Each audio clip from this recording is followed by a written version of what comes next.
Hi, and welcome back to Happy Healthy Homesteaders. Everyone has been super eager to find out what it's like for a family of 7 to live in a 32-foot trailer. For those who don't know, we recently downgraded from our 2-story house to a 32-foot Jayco travel trailer while we find land, buy land, build a home. So without further ado, I'm gonna go ahead and take you on a tour of our fancy little trailer. Come with me.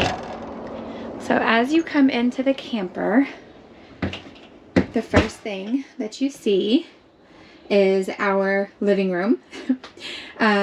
This is our sleeper sofa that actually pulls out into a bed, and to the far left you'll see our dining area, which also folds out into a bed. This table flips down, and then these back cushions fill in the void, and then that also becomes a bed.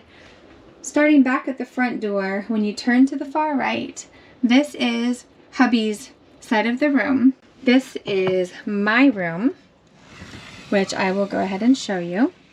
So my room, we bought these 3 Sterilite drawer containers to extend the amount of wardrobe space that we have. And then down here I have the baby stuff hiding. So I have a basket that has diapers and wipes and extra blankets and burp cloths and all that stuff. And then right at the foot of the bed I have all of my Color Street inventory, because I carry that with me everywhere that I go. So we got to make sure it stays safe and it has a place.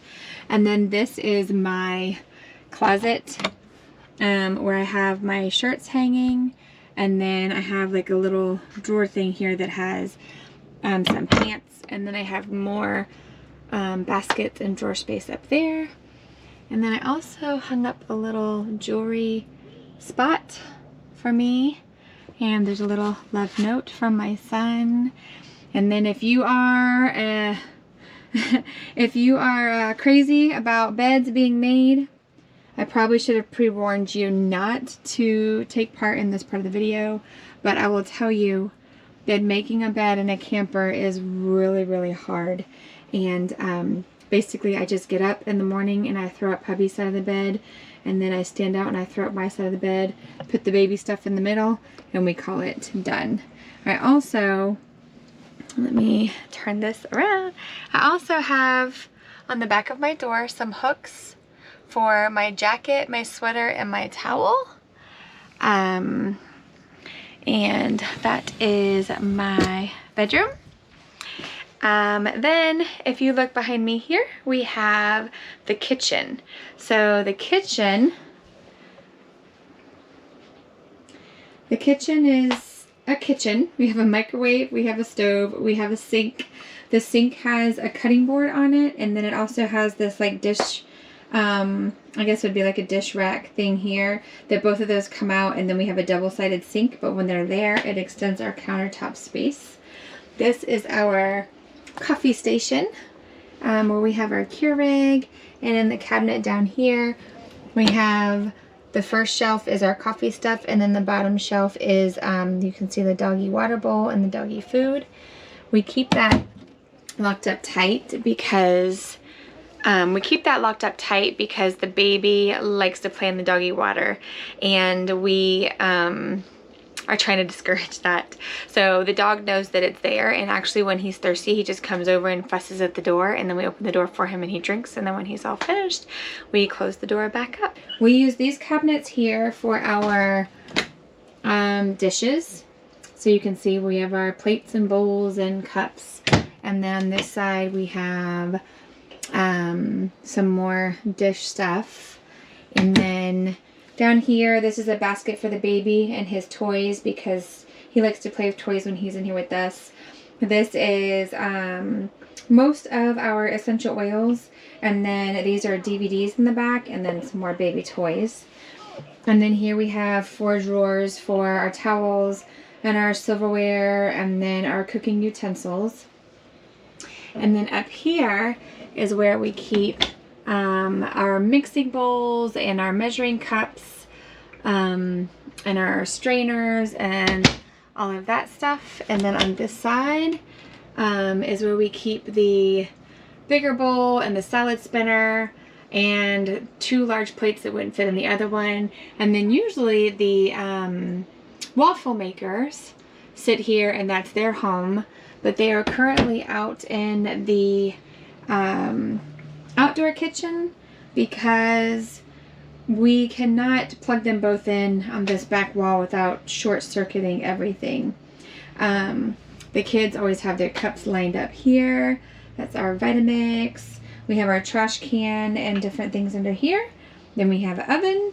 That's a panel that has like all the electrical, spark plugs. Anyway, that'll come back to me. And then this is our refrigerator. That's a freezer. And under here we have all of our large pots and pans and all of that stuff that actually stores under there quite nicely. And then, goodness, what is that called underneath there? That would be, oh, I don't know. It'll come back to me. Anyway, so as far as eating arrangements go, the kids all sit back behind here. So when we're eating, they sit back behind there, and hubby and I sit here. We have over here in this little nook the baby's high chair, which folds up really well, and 2 dinner trays. So just in this little nook right here fits where the baby eats and where hubby and I set up over here to eat. So we are cooking here, and we are lounging here, and we are eating here. And then this neat little feature right here is that this is a mirror, but it is also the television. So, and then it has a lock in the back where it locks into place here.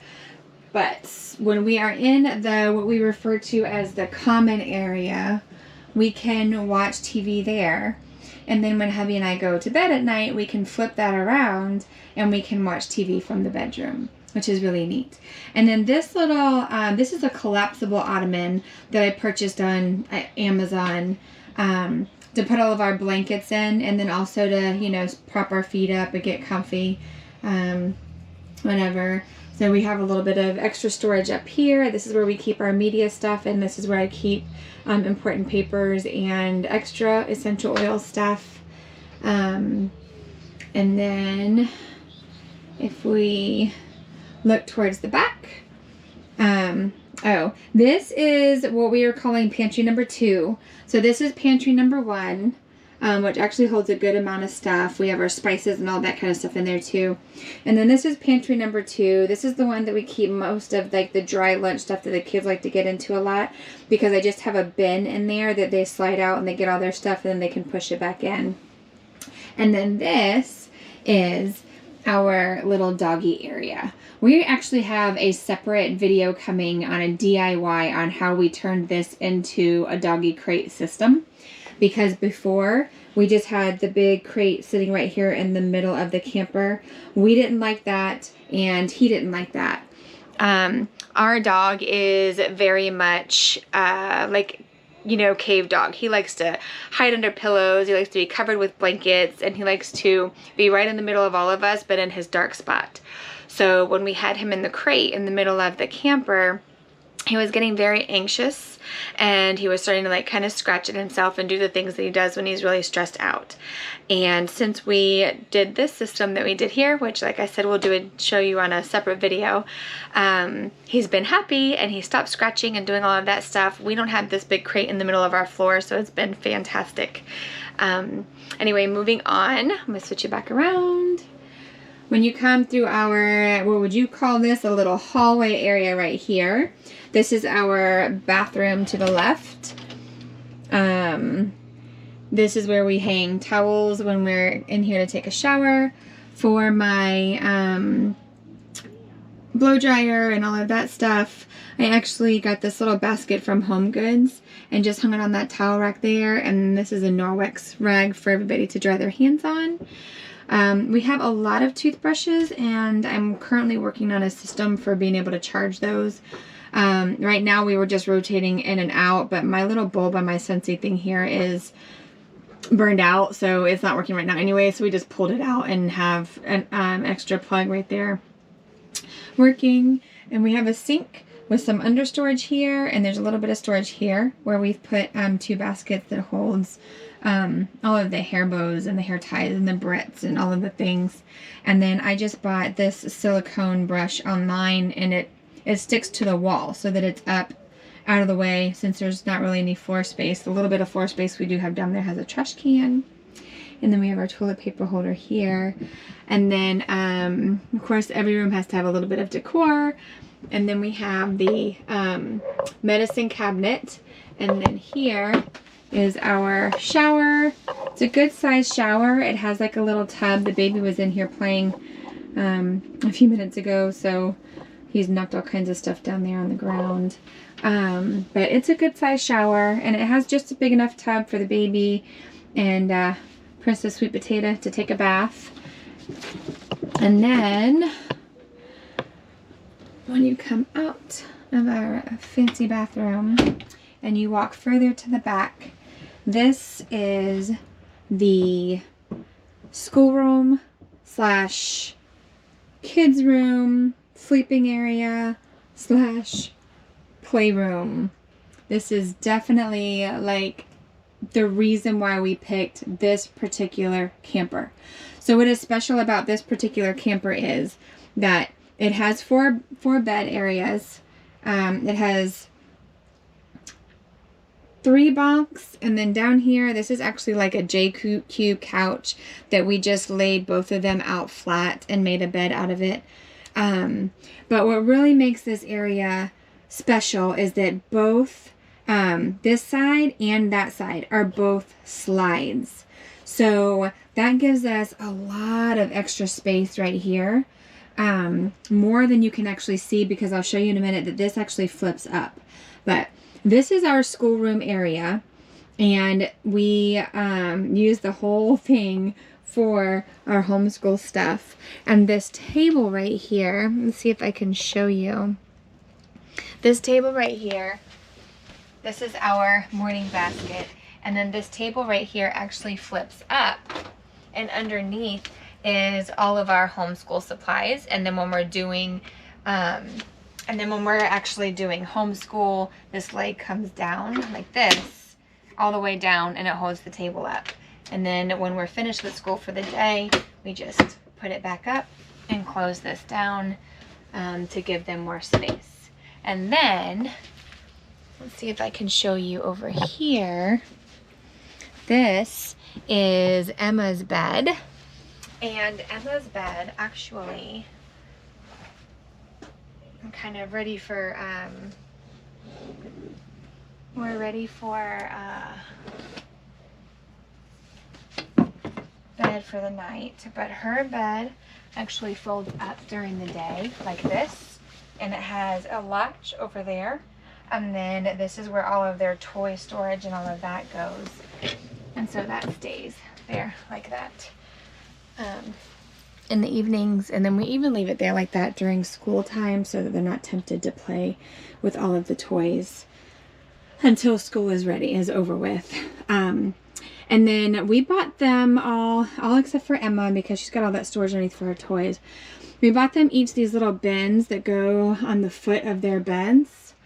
And we have let that be like their personal storage areas, because we really felt like it was important for everybody to have their own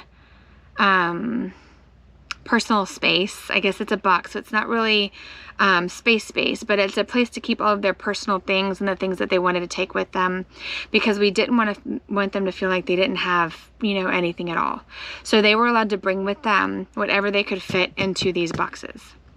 And then I want to show you what we did for the closet area, because there is no closet. Well, technically this is the closet area, but that is our schoolroom. So what we did was I bought this shoe rack off of Amazon, and then I bought these little drawers that fit perfectly on it. and everybody has 4 drawers. We fold KonMari style folding, so they were able to fit a lot of clothes into those 4 drawers. So you have Mason, or that might be Emma. No, that's Mason, Emma, Abigail, Caden, and then Liam up here. And then we put these 2 1x4s up here and screwed them into where we could find some studs, because the walls are pretty hollow, and then hung these collapsible laundry brackets on that. And that way they have somewhere to hang or pile all of their stuff.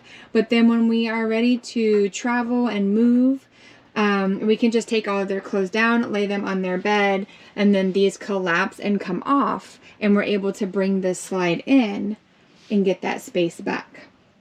And then we have an oversized laundry hamper where everybody's clothes go, and once that's full, then we just walk down to the laundry area, which is only like a block down, right in the area where we stay. So that's really convenient.